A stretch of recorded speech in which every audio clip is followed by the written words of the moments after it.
Hamaloota hiriyoota sobaa ta'an kurnan wal faana ilaalla.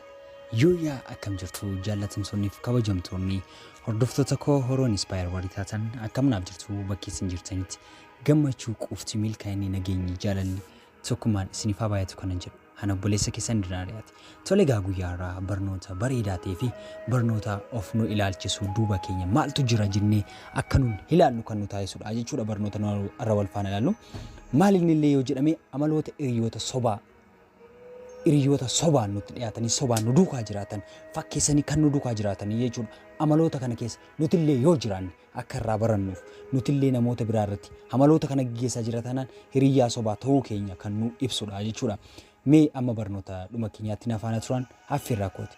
Yoo barnoonni kun isinitti tole like, share, subscribe gochuun maatii keenya ta'uu ni dandeessu. Tole gaa barnoota faana turtii gaarii. Tokko amaloonni hiriyoota sobaa inni tokkoffaan maali kan jedhu wal faana ilaallaa jechuudha. Yeroo waa sirraa barbaadan qofaa si faana adeemu yookaan immoo yeroo waa sirraa barbaadan yookaan waa si gaafatan qofa sitti hiiku. Yeroo sana qofa si barbaadu. Inni tokkoffaman yeroo waa sirraa barbaadan sitti hiiku, sitti haasa'u, waa tokko akka isaaniif gootu. Yoo waa sirraa barbaadan qofa sitti hiiqanii si dhiyaatanii hiriyaa siif fakkaatu jechuudha. Kun jechuun hiriyoota sobaa keessatti isa tokkodha jechuudha. Yeroo waa fedhiif sirraa barbaadu qofa sitti dhiyaata. Inni lammaffaa irratti argamu immoo gaarummaa kee akka gowwummaatti ilaalanii ittiin fayyadamu. Gaarummaa kee akka gowwummaatti ilaalanii itti fayyadamu. Kanaafuu gaarummaa kee sana akka gowwummaatti fayyadamanii sitti fayyadamanii darbuu barbaadu. Gaafa waan barbaadan sirraa dhaban si woodu, si cufu, amala sitti jijjiirratu. Kun hiriyaa sobaati. Gaarummaatti gootuuf sun gowwummaatti fakkaata, sossobatti fakkaata. Ati akka gowwaatti si ilaalanii sirraa fayyadamuu barbaadu. Gaafa waan barbaadan sirraa dhaban garuu si oodu, si cufu, amala sitti jijjiirratu. Kun hiriyaa sobaati. Irraa of eegi. Inni sadaffaa irratti argamu milkaa'ina keetti hin gammadan. Akka isaan dursitee milkooftu hin barbaadan, hin fedhan. Yookaan immoo milkaa'ina isaanii dabarsanii sitti odeessuun akkasitti dhaga'amu godhuu barbaadu. Inni sadaffamaan milkaa'ina keetti hin gammadan. Akkati milkootu, akkati isaan dursitee milkootu, akkati galma geessu, akkati injifattu hin barbaadan. Kun amala hiriyaa sobaati. Inni afuraffaa irratti argamu immoo yeroo hunda gadi si qabu. Bifa keetiin, amala keetiin si qeequu fi filannoo kee akka jibbitu si godhu. Inni afuraffamaan yeroo hunda gadi si qabu. Maaliin bifa keetiin, amala keetiin si qeequuf filannoo kee akka jibbitu godhu jechuudha. Walumaa galatti jeneraalii gaafa isiniif haasa'u akka gadaantummaan sitti dhaga'amuu fi gocha barbaaddillee isaan malee akkati faayidaa hin qabne godhanii si dubba waa'ee kee namoota birootti haasa'u. Akka gadaantummaan sitti dhaga'amu, akka waan barbaadde gochuu hin dandeenye isaan malee waa tokko sochoosuu hin dandeenye akka inni sitti dhaga'amu taasisu. Yeroo hunduma akka gadaantummaan sitti dhaga'amu si taasisu.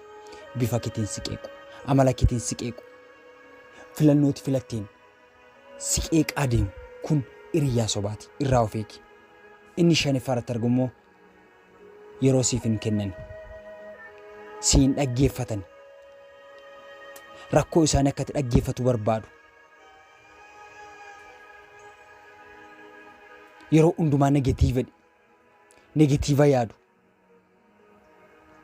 of jaallatu, amala isaanii hin beektu, hin jijjiiramu. Yeroo hundumaa sababa baay'isu. Gaafa ati barbaadu amala akkasii sitti agarsiisu amala biraa. Gaafa hin barbaanne amala isaanii si dhowwatu. Icciitii kee baruuf ni barbaadu. Garuu isaan immoo hin himan icciitii isaanii. Icciitii kan kee sirraa baruuf wanta isaan hin goone hin jiru. Garuu kan kee immoo hin baru kan isaanii si dhoskatu. Kun amala hiriyaa sobaati. Inni jeeffaratti argamu immoo si to'achuu barbaadu. Waan uffachuu qabdu, wanta ati nyaachuu qabdu, eenyu waliin akka dubbachuu qabdu, eenyu waliin akka deemuu qabdu sitti himu. Namoota tokko jibban akka isaan faana jibbitu, akka isaan faana namticha sana qeeqxu barbaadu. Irraa of eegi. Si to'achuu barbaadu.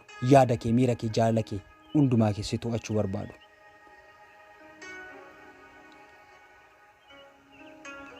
Inni torbaffaarratti argamu akka ofii isaanii fedhanitti si jijjiiruu barbaadu.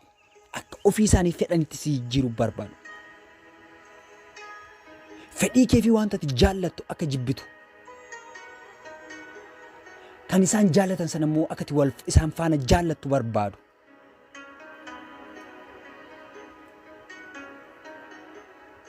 Garaa gaariif karaa si jijjiiru, karaa milkaa'inatti si geessurraa si danqu yookaan gufuu sitti ta'u yookaan cabasaa yookaan bakkee irruusaa lakkaanii akkati wanta sana jibbitu gochuu barbaadu. Akkati isaan duukaa qofaa jiraattu gochuu barbaadu. Kanaaf irraa of eegi. Inni 8ffaa immoo jibbaaf oduu sobaa facaasu waa'ee nama biraa fidanii sitti. Jibbaaf oduu sobaa facaasu waa'ee nama biraa.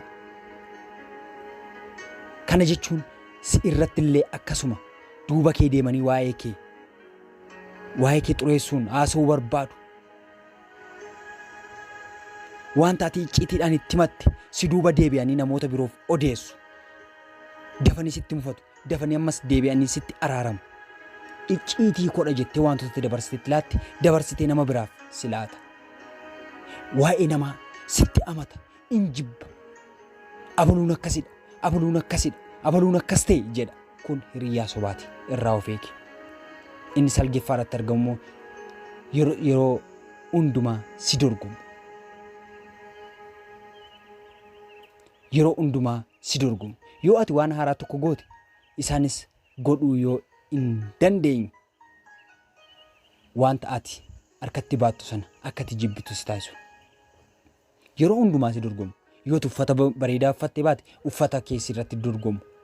Yoo wanta bareedaa raawwatte sirratti si dorgomu. Yoo sana gochuu baatan immoo wanta sana akka ati jibbitu akka ati irraa deebituuf karaa siif banu. Kun hiriyaa sobaati. Nama yeroo hundumaa si dorgomu irraa baqadhu. Inni 10ffaarratti argamu siif waan baay'ee akka ta'anitti, siif waan baay'ee akka tola oolanitti sitti himu. Siif waan baay'ee taaneera, siif akkas taaneera, siif akkas ta'uufidha jedhanii waan baay'ee sitti himu. Sitti dubbatu, sitti odeessu akka siif waan baay'ee godhaniitti.